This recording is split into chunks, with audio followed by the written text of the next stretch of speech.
ముక్కు కోసింది, మీ అయ్య ముక్కు కోసింది బీజేపీ పార్టీ. ఇంకేం మోయలే, మాకు మోసే అలవాట్లు లేవు. మీ లెక్క మీ కాంగ్రెస్ పార్టీ మీ చెల్లె మోసింది, మీ చెల్లె లిక్కర్ స్కామ్లో సంచులు మోసింది, రేవంత్ రెడ్డి సంచులు మోసిండు. మేము జాతీయవాదం ఒకటే మోస్తాము, హిందుత్వవాదం ఒకటే మోస్తాము, వేరే ఏం మోయము. అది వీళ్ళకి అర్థం కాదు.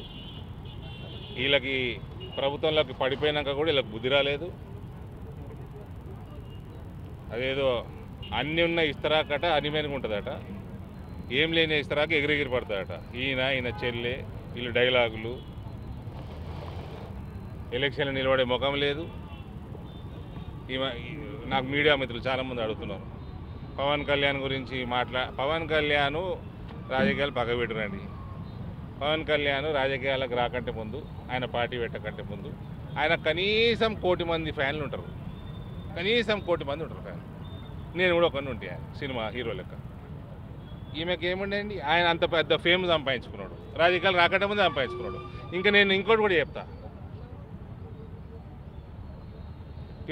పేరు తీసుకొని చెప్తా. చిరంజీవి గారితో ఒక రోజు చర్చ జరుగుతుంటే, మేము రాజకీయాల్లోకి వచ్చి చిరంజీవి రాజకీయాల్లోకి వచ్చినా కూడా అంత నష్టం కాలేదంట. అంటే అలా సంపాదన, సినిమాలలో సంపాదన, హీరోల సంపాదన అది మామూలు విషయం, ఎక్కువ సంపాదించుకోవడం. పవన్ కళ్యాణ్ రావడం చాలా పెద్ద త్యాగం. ఆయన కంటే 4 ఇంతలు ఎక్కువ సంపాదిస్తున్నాడు పవన్ కళ్యాణ్ ఆనాడు హీరోగా. అవన్నీ వదులుకొని రాజకీయాల్లోకి వచ్చి రోడ్ల మీద తిరుగుతున్నాడు ఆయన. అంత ఫేమ్ ఉన్న ఆయన, కోట్ల మంది ఫ్యాన్స్ ఉన్నప్పుడు ఈమె బ్యూటీ పార్లర్ పెట్టి సంపాదించింది ఫేమ్. నవ్వుతావు, ఈమె బ్యూటీ పార్లర్ పెట్టిందండి. ఈయన ఏం చేసిండు కేటీఆర్? అయ్య పార్టీ ఇంటికి పెట్టిండు, ఈ తెలంగాణ వచ్చేదా పీకేదా అని అమెరికాలో అన్నోళ్ళు అందరు నాకు చెప్పిండ్రు. వీళ్ళు అయ్యనే తిట్టిన వాళ్ళు వీళ్ళు, ఇలా తెలంగాణ మాట్లాడుతున్నారు వీళ్ళు. వీళ్ళ అయ్యకి రాజకీయ భిక్ష పెట్టిన కుటుంబం నాది. 42 సీట్లు లేకపోతే ఎప్పుడో వీకు కేసీఆర్.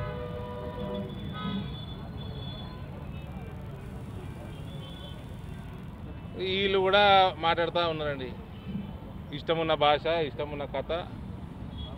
చెప్పులు మోసుడు కాదు, టైం వచ్చినప్పుడు ఇదే చౌరస్తా మీద ఈమె అన్నది కదా నన్ను కొట్టిస్తా అని. మొన్న అడిగిన డ్రైవర్ భార్యని, బాత్రూమ్ చెప్పుతాడు కూడా కొట్టదట ఈమెని. కాంగ్రెస్ పార్టీ అంబేద్కర్ గారిని రాజకీయంగా వాడుకోవడం తప్ప అంబేద్కర్ గారిని ఏనాడు గౌరవించింది లేదు. అంబేద్కర్ గారిని రాజకీయంగా, మానసికంగా హింసించి, ఆయనని హ్యూమిలియేట్ చేసి, ఆయనని పని కట్టుకొని లోక్సభ ఎన్నికల్లో 2 సార్లు ఓడించి, ఆయన చావుకి కారణం ఈ కాంగ్రెస్ పార్టీ. ఆనాడు జవహర్లాల్ నెహ్రూ నాయకత్వంలో నడిచిన కాంగ్రెస్ పార్టీ.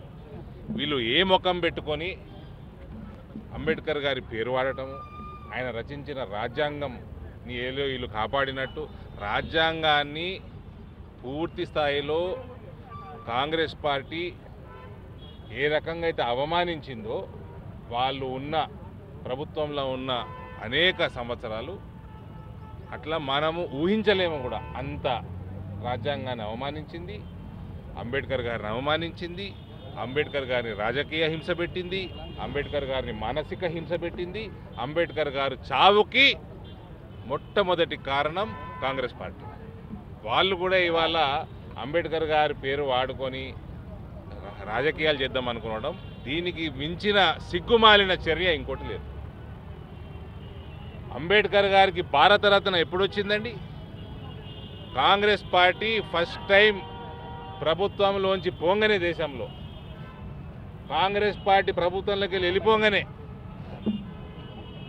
ఆనాటి ప్రభుత్వం 1989-90లో బీజేపీ సపోర్ట్తో నడుస్తున్న ప్రభుత్వం, విపి సింగ్ గారు ఉండే ప్రధానమంత్రి, అప్పుడు ఇవ్వడం జరిగింది. అది భారతీయ జనతా పార్టీ ప్రెషర్ వల్ల ఆనాటి ప్రభుత్వం, ఆనాటి ప్రధానమంత్రి విపి సింగ్ గారు ఇవ్వడం జరిగింది. ఇంత సిగ్గుమాలిన పార్టీ కాంగ్రెస్ పార్టీ నాయకులు ఇవాళ అంబేద్కర్ గారి పేరు మీద ఓట్లు అడుక్కునే పరిస్థితి దిగజారుతుంది.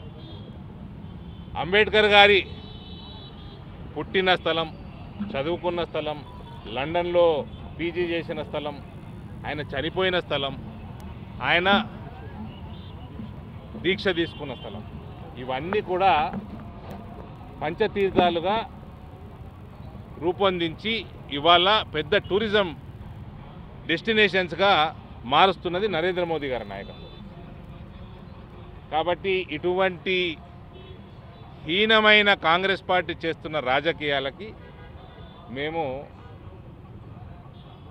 ఇవాళ అంబేద్కర్ గారిని అటువంటి రాజకీయాలు కాంగ్రెస్ వాళ్ళు చేస్తారు కాబట్టి మేము శుద్ధి చేసే కార్యక్రమం రాజ్యాంగం మీద ప్లస్ అంబేద్కర్ గారి